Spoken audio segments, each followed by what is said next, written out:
J'ai publié mon premier roman, qui est un roman vrai, qui s'appelle Le baiser de l'ouragan. Donc il est sorti il y a 3 ans. Et en fait, c'est un roman autobiographique. Donc ça parle d'une certaine période de ma vie, qui a duré entre 2012 et 2014.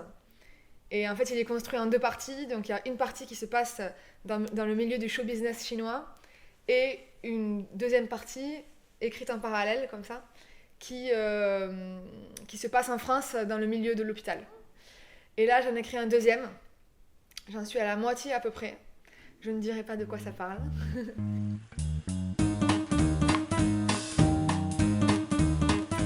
Je suis venue en résidence à la Factory avec un projet poétique qui s'appelle En un mot.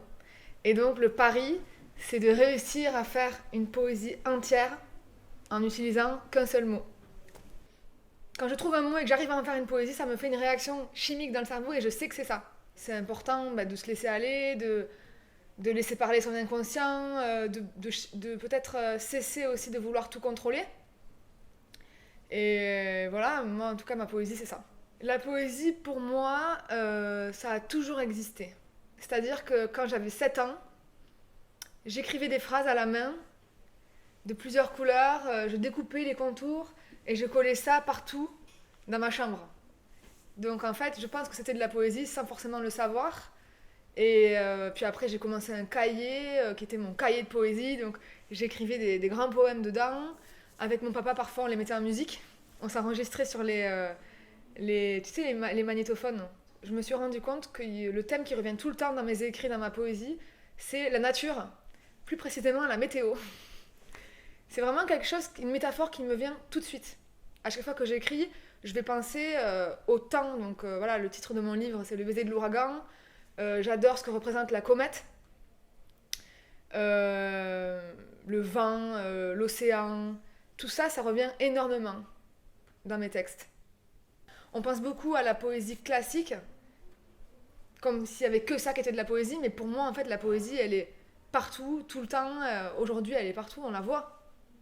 Moi, quand je vois parfois le nom d'un restaurant, je trouve que c'est une poésie. Je me rappelle avoir découvert Il n'y a pas d'amour heureux d'Aragon à travers une reprise moderne électro.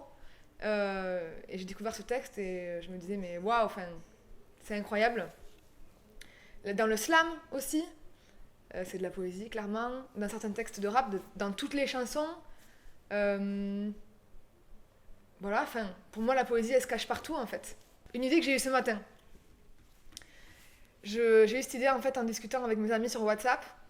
Et il y en a une qui disait « Ah, c'est incroyable, ce soir, les journalistes, je vais interviewer une nana qui s'appelle exactement comme toi. Elle a le même prénom et le même nom de famille que toi. » Et là, en fait, j'ai eu cette idée de me dire « Mais ce serait génial qu'on fasse des rendez-vous entre plusieurs personnes qui sont homonymes, qui ont le même prénom, le même nom, et de voir, en fait, à quel point ils sont différents, à quel point ils sont similaires.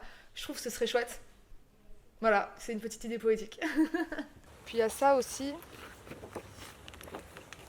Celui-là, je pense que toutes les personnes qui ont eu un grand combat dans la vie voient ce que je veux dire. Parce que quand on a eu un grand combat dans la vie, on a tendance à se considérer comme survivant. Et en fait, tant qu'on est survivant, on n'a pas complètement gagné. C'est le jour où on se dit non, je ne suis pas un survivant, je suis juste vivant. C'est à ce moment-là qu'on a vraiment gagné la bataille.